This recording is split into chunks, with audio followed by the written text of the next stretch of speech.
Picture this, a private, 75-acre island out in the Caribbean. We're talking beautiful beaches, lush greenery, a giant, palace-like home right in the middle, plus guest villas, 2 pools, a gym, even a helipad. It seriously sounds like paradise, right?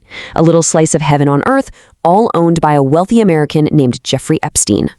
But behind that perfect, idyllic facade was a truth so dark it would unravel into one of America's biggest, most disturbing scandals. This wasn't just some rich guy's vacation spot. No, it was the central hub for a massive criminal enterprise.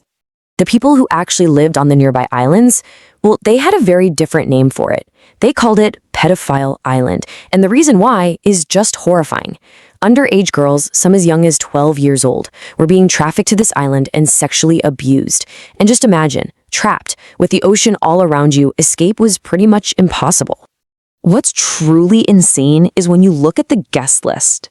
It was literally a who's who of the global elite. You had British royalty like Prince Andrew, world-renowned scientists like Stephen Hawking, famous comedians, powerful world leaders, billionaires. Some of the most powerful people on the planet were visitors here. So for years, all of this was happening in total secret. But then in 2005, the whole thing started to come crashing down. And it all started with one single police complaint filed in Florida by the parents of a 14-year-old girl. That one report, that was the thread that would end up unraveling this entire criminal network. So when the police started digging into that one complaint, they found more girls. And then those girls led them to even more. They figured out really quickly that these weren't just a bunch of isolated incidents. No, this was a highly organized, full-blown pyramid scheme. Victims were actually paid money to recruit their own friends, creating this horrific, self-perpetuating cycle of abuse that specifically targeted vulnerable young girls. And this quote from one of the victims, wow, it just powerfully shows you how predatory this whole thing was. She explained that she opened up about her rough past during what she thought was a normal job interview. She only realized later that her vulnerability was exactly what they were looking for. It made her, in her own words, their perfect type. And this was not a small operation. Just the local police in Palm Beach, they identified 36 minor victims, and that was just in their initial investigation. The case got so big, so fast, that the FBI had to launch its own full-scale investigation, which they codenamed Operation Leap Year. The evidence was just overwhelming. Okay, so you've got dozens of victims, a 53-page FBI report, literally mountains of evidence. You'd think, okay, Jeffrey Epstein is going to spend the rest of his life behind bars, right? Well, that is absolutely not what happened. Instead, something went on behind closed doors that completely denied justice to every single one of his victims. And let's be crystal clear about what he was facing here. The federal charges were for international sex trafficking. We are talking about crimes that carry incredibly long, serious prison sentences. The case against him looked like a total slam dunk. But then, a federal attorney by the name of Alexander Acosta cut this secret sweetheart deal with Epstein's lawyers. So instead of facing those major federal charges, Epstein got to plead guilty to 2 much lesser state prostitution charges. And in return, he and all of his known associates were given total immunity from any other federal charges.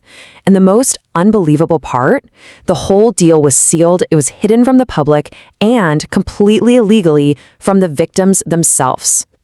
And what was the grand result of this secret deal? A sentence of just 18 months in a county jail. I mean, come on. This wasn't just a light sentence. It was a calculated move to shield a whole network of powerful people from any kind of accountability. And the reality of that so-called sentence was even more of a joke. He was put in a private wing of the jail. He was given work release, which let him leave to go to his office for 12 hours a day, 6 days a week. He basically just slept at the jail. And even then, he got out early, after only 13 months. So for years after that, Epstein was a free man, throwing lavish parties, meeting with powerful people, just like nothing ever happened. It seemed like the villain had gotten away with it. But an investigative journalist at the Miami Herald named Julie K. Brown, she refused to let this story die. So in late 2018, Brown publishes this explosive series, Perversion of Justice, laying out all of Epstein's crimes and the corrupt deal that let him walk. and public outrage just exploded. The pressure became so intense that federal prosecutors in New York had to open a new case. So in July of 2019, Epstein is arrested again, this time facing 45 years. But just 1 month later, he was found dead in his jail cell. The official story was suicide. Epstein's death, as you can imagine, immediately set off a firestorm of conspiracy theories. The phrase Epstein didn't kill himself went viral, becoming the shorthand to suggest he was silenced to protect powerful people. And this got amplified all across the political world, like when Donald Trump retweeted a theory that Bill Clinton was involved, turning the whole tragedy into a political weapon. And this is where all those conspiracy theories really morphed into a full-blown political battle. The very existence of Epstein's secret files, the ones that supposedly had lists of powerful clients, became a massive issue in the 2024 presidential election, and Donald Trump put it right at the center of his campaign. So on the campaign trail, Trump promised over and over that if he won, he would declassify and release every single one of the Epstein files. It was a huge promise that got his supporters fired up, but after the election, his administration did a complete 180. His Justice Department came out and said there was no client list and that no more files would be released. Trump himself started calling the whole thing a boring Democrat hoax. This U-turn was just stunning. And it fueled a ton of suspicion. I mean, why would you make such a strong promise just to completely backpedal on it? People immediately started pointing to the fact that Trump and Epstein weren't just strangers. They were friends for 2 decades, seen together all the time at parties and at each other's homes.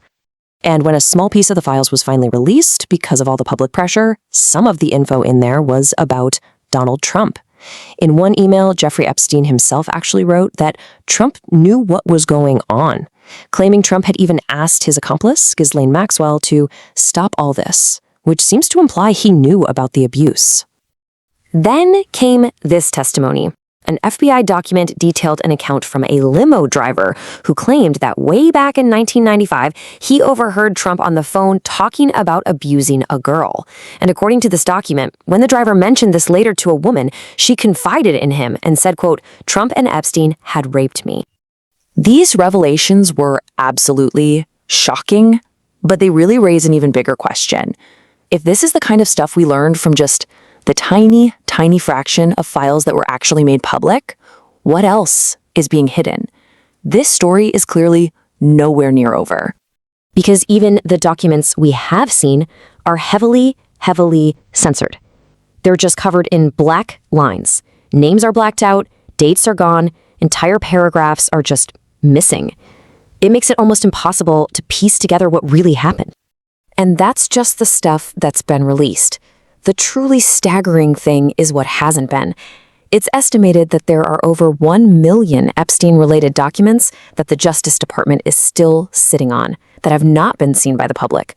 1 million documents. Which brings us right to the final haunting question.